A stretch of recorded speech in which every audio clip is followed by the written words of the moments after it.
大家好，看过我的姐姐的朋友，大概都能感受得到女主人公所塑造的那种血脉相连、血浓于水的姐弟情深。在现实生活的当中，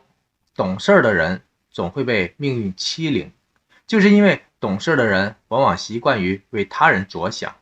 甚至会去选择忘记了自己的利益，扔掉了自己的理想。幸运的是，片子当中弟弟的懂事被姐姐珍惜着，姐姐的情感被弟弟守护着，就这样彼此之间跌跌撞撞、踉踉跄跄，相扶相伴。在坎坷的生活当中，姐弟两个珍藏着彼此的关怀，守护着彼此的善良。他们命中注定一辈子都会是休戚与共、相依为命的唯一的家人。影片中这个姐姐的人物形象有血有肉，相当的丰满，不落俗套，真实而优秀，独立而善良。而在现实生活当中，相信无论男孩子还是女孩子，都希望自己拥有这么一个姐姐，有责任、有能力、有担当，去守护自己，去守护自己的家人。在有匪中，无疑这个第一次配戏赵丽颖的王一博，算是幸运碰上了这么一个年长自己10岁的大姐姐，能够手把手的带她走进角色，走进故事。几乎相同的奋斗背景，非常相近的空白学历，完全一致的直爽个性，让他们两个人之间有了太多的共同的语言。就这样，心与心的距离仿佛冥冥之中被命运的手拉近了。所以不少人批判他们参演的有匪缺乏 CP 感，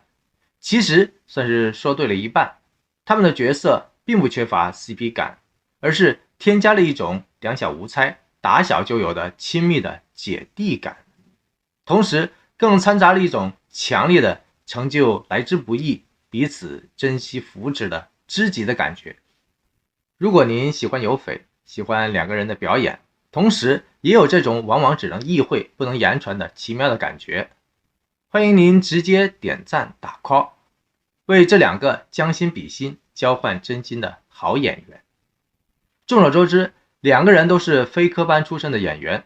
都是早早走进社会，体会了人情冷暖的人，所以拼命和努力这两个词在他们的人生词典当中是排在头2位的高频词汇。两个人私底下其实都是非常话少的人，但又都是妥妥的行动派，因为言多必失，行多必过，也就是说，说多了被人造谣，做多了也难免会出错。然而成功不就是在错误和教训的基础上得以实现的吗？所以无论赵丽颖还是王一博，在成长的道路上吃过的苦头真的是半斤八两。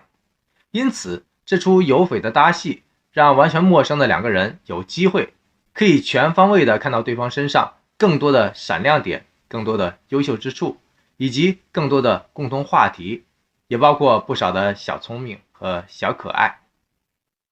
脖子以下都是腿的王一博，跟嘴巴里面都是刀的赵小刀，虽然外在的皮囊完全是天差地别，但两个人内在的灵魂却非常容易擦出火花。关键在于两个人的内在性格与思想方式实在是耦合度太高了，自然而然的在有匪的拍摄过程中，两个人的一招一式、眼动眉挑几乎都能传递得到、意会得到，这种默契度实在是满分，以至于后来两个人在天天向上的舞台上笑得太欢，玩得太开，看傻了一众想不到的吃瓜群众，包括那些为黑而黑的人。因此便有了双标王一博的梗，因为这个又高又冷的王一博就是懒得去搭理那些凑热闹献殷勤的女星，偏偏留下了好脸色给谈得来聊得开的赵丽颖。说到这，您或许会问，明明大10岁，岁数就摆在那儿，赵丽颖对于王一博来说当然有姐姐的感觉了。其实想想看，如果王一博是个独生子女，那么他那少年出家出外打拼的孤独感绝不会让他从任何年长的姐姐们身上都能轻易的体会得到赵丽颖那种亲切感和归属感。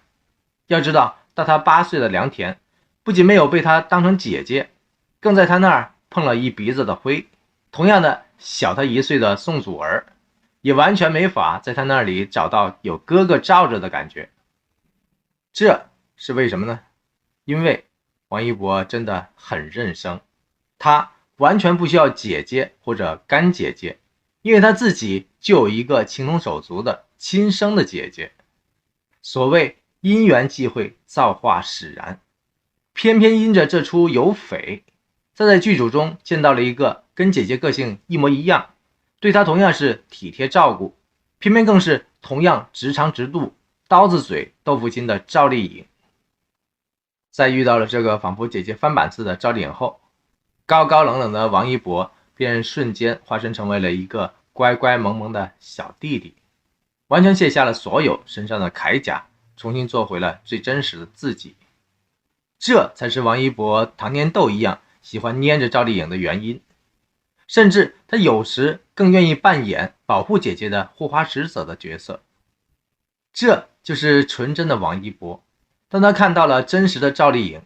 不仅仿佛看到了自己过去努力的影子，更看到了自己亲生姐姐才有的温柔、爱护和体贴。在将心比心的小小世界里，已经长大成人的他，更愿意像对待自己姐姐一样，去宠着这个愿意全心全意帮助自己学习和成长的姐姐，保护这个出道十几年来都一路被人糟践、轻视和抹黑的大姐姐。